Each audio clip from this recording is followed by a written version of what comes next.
So continuing the discussion about Valpolicella, we're going to lead into a different type of wine that is made from the same blend of the Valpolicella blend of Corvina and Rodinella, that is Amarone della Valpolicella. Now, Amarone is one of the most well-known wines that comes out of Italy. It is a very full-bodied style of red wine that has typically a higher alcohol percentage to it. It has a very fruit-driven and almost syrupy type of viscosity, and it oftentimes sees prolonged oak aging to it as well. And if you ask, how do you have a wine that is made from the same grapes produce such a fuller-bodied style wine as Amarone is, and Valpolicella is very much a lighter-bodied style wine?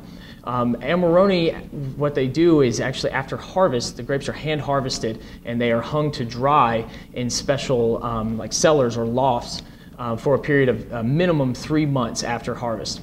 And during this time, what happens is the water that is found in the grapes evaporates, but all of the sugars remain in the grape skins, and so they essentially become raisins.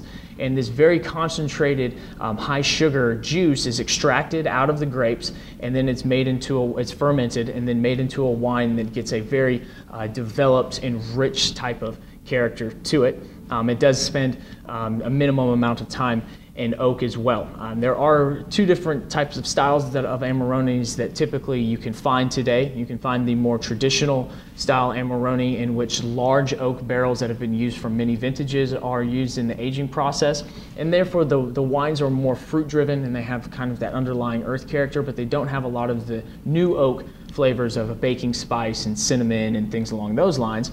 And there's also the more modern style of Amarone production that exists today, where smaller new oak barrels are used, and so along with those really rich fruit characteristics to them, you find a lot of the oak flavors that bring out that spiciness, and you can get more of kind of like a baking spice and nutmeg type of flavor to the wine. So there's two different styles of Amarones that are out there.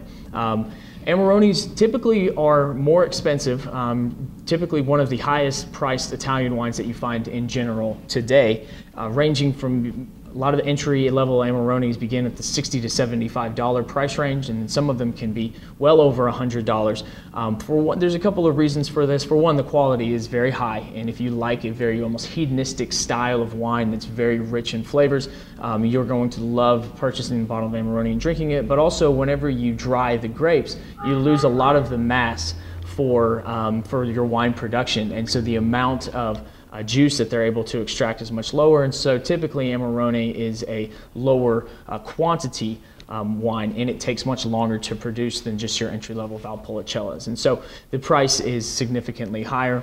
If you're having like a steak and the weather's cold, and you're having like ossobuco or something that's a very robust, filling game dish, Amarone is the ultimate pairing with it. It's very warming and filling in nature, and it pairs well because it does have that fuller-bodied character with any of those really rich and robust meat dishes.